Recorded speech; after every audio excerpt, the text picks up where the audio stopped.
नमस्कार, आप देख रहे हैं टोटल न्यूज। मैं हूं आपके साथ कंचन शर्मा। बता दें आपको, शिक्षक दिवस है आज और हर कोई अपने शिक्षकों को, अपने गुरु को याद कर रहा है। वहीं पर शिक्षकों का सम्मान भी किया जा रहा है और शिक्षक दिवस के कार्यक्रम में सीएम योगी आदित्यनाथ मौजूद हैं, जो कि स्मार्ट क्लास और 880 आईसीटी लैब का उद्घाटन उन्होंने किया है। वहीं का रुख करते हैं। एक पक्ष जो उसका उज्जवल पक्ष था,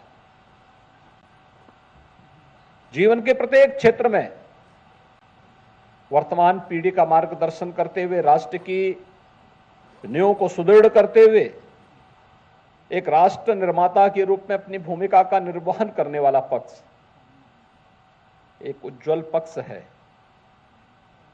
लेकिन दूसरा पक्ष उसका कृष्ण पक्ष भी है। कृष्ण पक्ष जब ट्रेड यूनियन की तरह कोई शिक्षक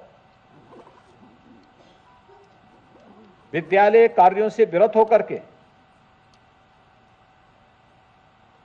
दिन भर शिक्षा अधिकारियों के घर में या उनके कार्यालयों में बैठ करके अपनी वर्तमान पीढ़ी के भविष्य के साथ खिलवाड़ करता है, तो उसका एक कृष्ण पक्ष भी हम सबको, पूरे समाज को देखने को मिलता है। और समाज भी उस व्यक्ति को संदेह की निगाहों से देखता है। उनके प्रति कोई श्रद्धा भाव नहीं होता है। एक तिरस्कार का भाव समाज के मन में दिखता है।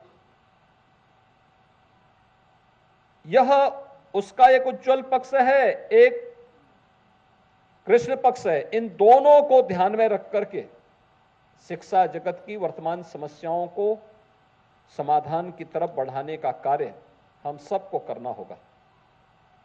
याद करिए, 2 वर्ष पहले जब शिक्षक दिवस के अवसर पर प्रदेश के उत्कृष्ट शिक्षकों के सम्मान का प्रश्न सामने आया था,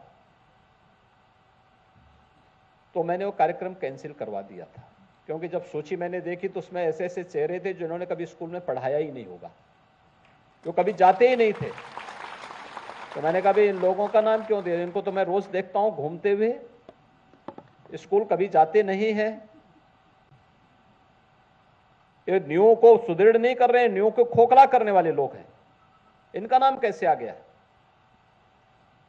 और फिर पूरी सूची को सुधारने की जिम्मेदारी मैंने विभाग को दी और मुझे प्रसन्नता है, आज प्रदेश के उन 94 शिक्षकों को, बेसिक शिक्षा परिषद के 75 शिक्षक और माध्यमिक शिक्षा विभाग के 19 शिक्षकों को, जिन्होंने कुछ अपने क्षेत्र में यूनिक किया है, विशिष्ट किया है, जिनका व्यक्तित्व, उनके कृतित्व के कारण अन्य लोगों के लिए प्रेरणादायी बना है, उन्हें सम्मानित करते हुए मुझे स्वयं भी प्रसन्नता की अनुभूति हो रही है। इस अवसर पर सम्मानित होने वाले सभी 94 शिक्षकों के साथ साथ प्रदेश भर के उन सभी गुरुजनों का, एक शिक्षक तो हमेशा शिक्षक होता है, जो वर्तमान में है, जो इससे पहले अपनी सेवा से निवृत्त हो चुके हैं लेकिन समाज का मार्गदर्शन कर रहे हैं, उन सब का मैं इस अवसर पर हृदय से अभिनंदन करता हूं और शिक्षक दिवस की बधाई भी मैं उन सभी के प्रति इस अवसर पर व्यक्त करता हूं। एक बड़ी जिम्मेदारी है आप सबके ऊपर, और बड़ी जिम्मेदारी इसलिए क्योंकि सरकार ने इस बड़ी जिम्मेदारी के साथ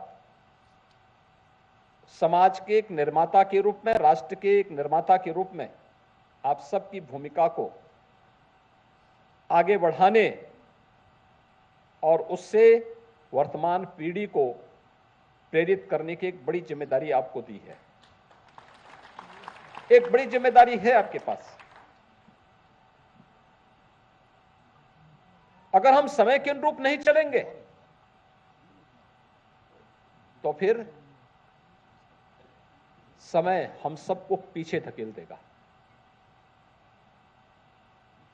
हम पिछड़ जाएंगे। प्रगति और विकास की दौड़ में हमारा कोई स्थान नहीं होगा और विकास और प्रगति के इस दौड़ में हम पीछे न रह जाएं, हम अग्रिम पंक्ति में खड़े होकर के समाज को दिशा देते हुए रहें। इस भूमिका के साथ हम सबको स्वयं को तैयार करना होगा। और आज जिस तेजी के साथ आपने देखा होगा, यही एक दूरदर्शिता होती है। चैलेंज दिखाई नहीं दे रहा, लेकिन हमने चैलेंज को स्वीकारा। जब प्रधानमंत्री मोदी जी ने 2014 में प्रधानमंत्री के पद का दायित्व संभाला, उस समय उन्होंने स्कीम कुछ जारी की, जैसे जनधन अकाउंट जारी किया। 48 करोड़ गरीबों के बैंक में खाते खोले गए। तो जिन लोगों में दूरदर्शिता नहीं थी, वे कहते थे सब खाली अकाउंट क्यों खोले जा रहे हैं, क्योंकि उनकी समझ में नहीं था कि इसका उपयोग कैसे किया जाना है। वे कहते थे कि ये सब गरीबों का अपमान हो रहा है। और उस समय विपक्ष के लोगों ने तमाम प्रश्न खड़े किए थे। उत्तर प्रदेश में भी लगभग 8.5 करोड़ गरीबों के बैंक में अकाउंट खोले गए। पहली बार इनके अकाउंट खुले थे, लेकिन जब 2020 में कोरोना महामारी आई थी, और कोरोना महामारी में अगर इन 48 करोड़ परिवारों के बैंक में अकाउंट नहीं होते, अनुमान करिए अपने घर की किसी भी आवश्यकता के लिए या सरकार की किसी भी योजना का लाभ देने के लिए इनको बैंकों के पास जाना होता, या राजस्व विभाग के कर्मचारी और अधिकारी को हर व्यक्ति के घर में पहुंचना होता। क्या स्थिति होती। हम कोरोना से निपटते कि उनके घर में चेक लेके दौड़ते, और फिर वह व्यक्ति बैंक में जमा करने के लिए आता, क्या स्थिति होती। लेकिन जनधन अकाउंट ने डीबीटी के माध्यम से एक क्लिक किया, एक साथ करोड़ों लोगों के खाते में पैसा चला गया। मीडिएटर भी समाप्त।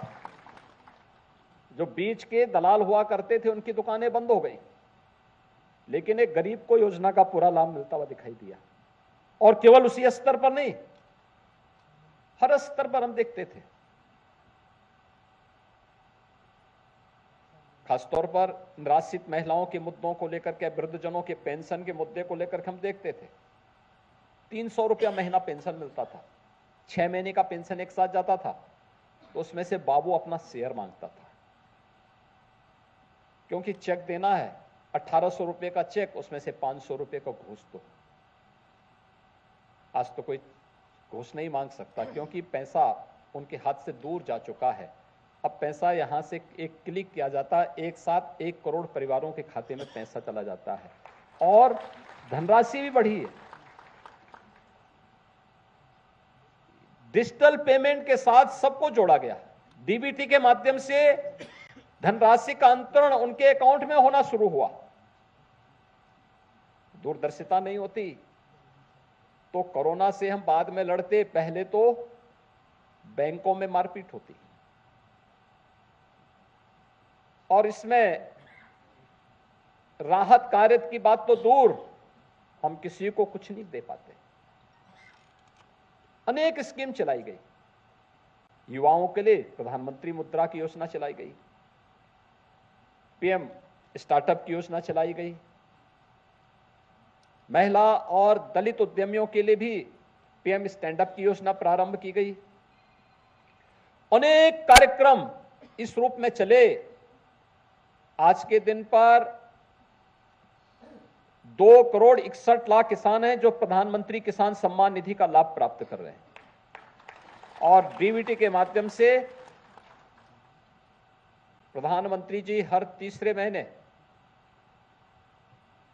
हर चौथे महीने उस राशि को एक क्लिक से देश के 12 करोड़ किसानों तक उस राशि को पहुंचा देते हैं। यानी 1 मिनट भी नहीं लगता है पैसे को उस लाभार्थी किसान के खाते में पहुंचने में। यह है टेक्नोलॉजी। समय के अनुरूप चलना, उसके अनुरूप देखना और उसके अनुरूप कार्य करना। मुझे लगता है कि शिक्षा भी, राष्ट्रीय शिक्षा नीति कोरोना कालखंड में सन 2020 में लागू हुई और इससे जुड़े हुए अनेक कार्यक्रम लागू किए गए। लगातार बेसिक शिक्षा परिषद ने, माध्यमिक शिक्षा परिषद ने इस दिशा में कार्य प्रारंभ किया और मुझे प्रसन्नता है आज इसी कार्यक्रम को आगे बढ़ाते हुए प्राथमिक विद्यालय में बेसिक शिक्षा परिषद के द्वारा 2,09,000 से अधिक विद्यालयों को 2,09,000 से अधिक टैबलेट वितरित करने की कार्रवाई का शुभारंभ हुआ है। यानी हर विद्यालय को 2-2 मिलेंगे। इसका मतलब 1,04,000 से अधिक विद्यालय ऐसे होंगे जिनको 2-2 टैबलेट